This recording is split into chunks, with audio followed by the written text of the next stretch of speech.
Assalamualaikum warahmatullahi wabarakatuh. Kembali lagi bersama saya Japri Ahmad Habibi. Sekarang kita akan menjelaskan tentang networking model. Langsung saja kita ke konsep.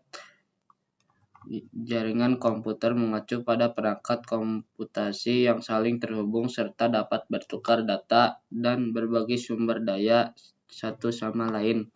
Untuk terjalinnya proses bertukar data tersebut diperlukan aturan yang mendefinisikan sebagaimana kumpulan komputer agar bisa saling komunikasi.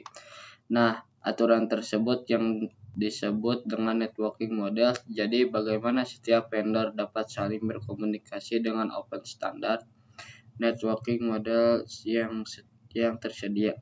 Untuk saat ini, open standard networking model yang tersedia dan terkenal ada dua, yaitu TCP/IP dan OSI model.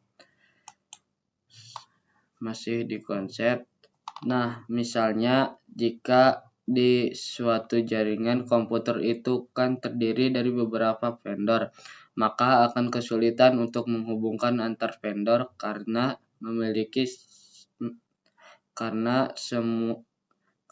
mereka semua memiliki networking modelnya sendiri-sendiri. Maka dari itu datanglah open networking model, yaitu pembuka agar setiap vendor dapat saling komunikasi dan bertujuan untuk menjabatani antar vendor tersebut. Jadi setiap vendor itu hanya menggunakan satu networking model yang sama, entah itu OSI model ataupun TCP atau IP model. Selanjutnya ada TCP/IP model. TCP/IP model merupakan jenis networking model yang saat ini common digunakan. Jadi TCP/IP itu mendefinisikan suatu protokol agar komputer utama yang berada network itu bisa saling komunikasi. Nah, untuk membantu dalam memahami setiap networking model itu dipecah menjadi bagian dua kecil yang disebut sebagai layer. Secara dokumentasi, TCP atau IP model terdiri dari 4 layers, namun penerapan dalam real network TCP atau IP model lebih mudah untuk dibagi menjadi 5 layers.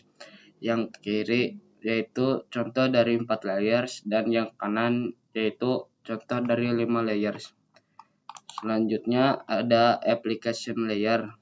Application layer berfungsi sebagai antarmuka dengan aplikasi, mengatur bagaimana aplikasi dapat mengakses jaringan dan kemudian membuat pesan-pesan berskala.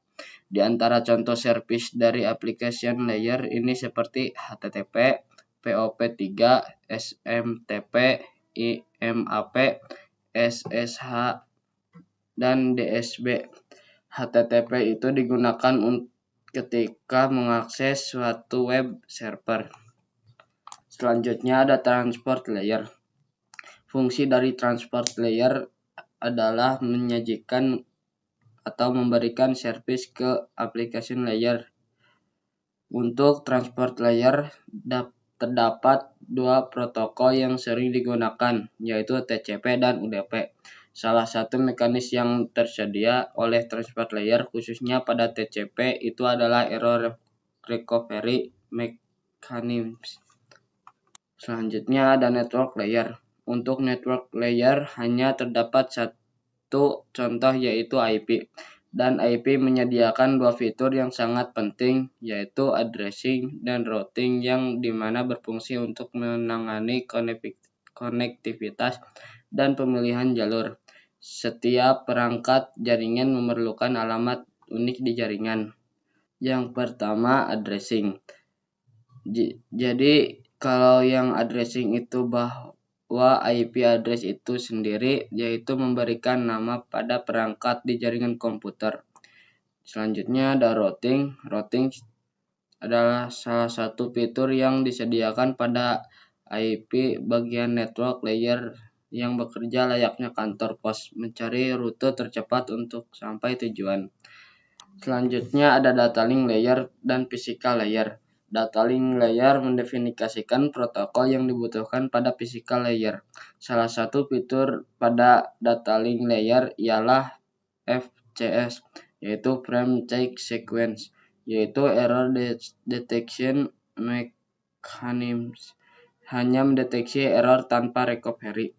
Addressing yang digunakan pada data link layer adalah MAC address.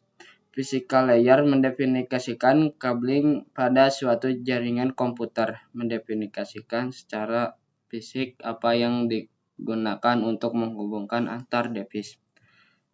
Selanjutnya ada encapsulation and decapsulation.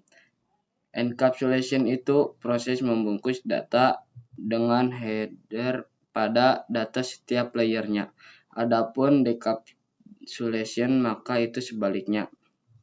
Kita langsung saja ke selanjutnya, yaitu client. Client itu terbagi dari 5 bagian, yaitu application layer, transport layer, network layer, data link layer, dan physical layer. Sama halnya juga dengan server, yaitu dibagi menjadi 5 bagian, yaitu application layer, transport layer, network layer, data link layer, dan physical layer. Kita langsung saja ke OSI model konsep. Untuk saat ini model yang sering digunakan hanya TCP atau IP model, karena untuk di sisi perkembangan protokolnya atau modelnya TCP atau IP lebih dominan dibanding OSI layer. Namun OSI layer bisa dipelajari karena mudah difahami.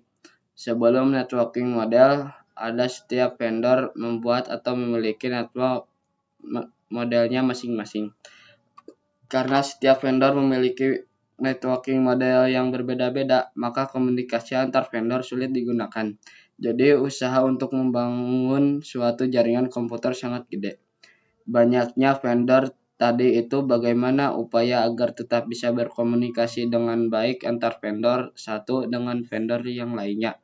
Oleh karena itu, dibuatlah sebuah model atau sebuah standar atau spesifikasi minimum oleh ISO, International Organization for Standardization, pada tahun 1984, yaitu dengan nama OSI, yaitu Open System Interconnection, atau bisa juga disebut OSI 7 Layer Model. Selanjutnya ada OSI model layers. Yang pertama, lower layer, yaitu berkaitan dengan user interface, data formatting, dan communication session 1-4. Selanjutnya ada upper layer, berkaitan dengan bagaimana data itu mengalir 5-7. Selanjutnya ada OSI model, yaitu application, presentation, session, transport, network, data link, dan physical. Selanjutnya ada TCP atau IP model, yaitu application layer, transport layer, internet layer, dan link layer. Mungkin itu saja yang bisa saya sampaikan. Mohon maaf bila ada salah. Wassalamualaikum warahmatullahi wabarakatuh.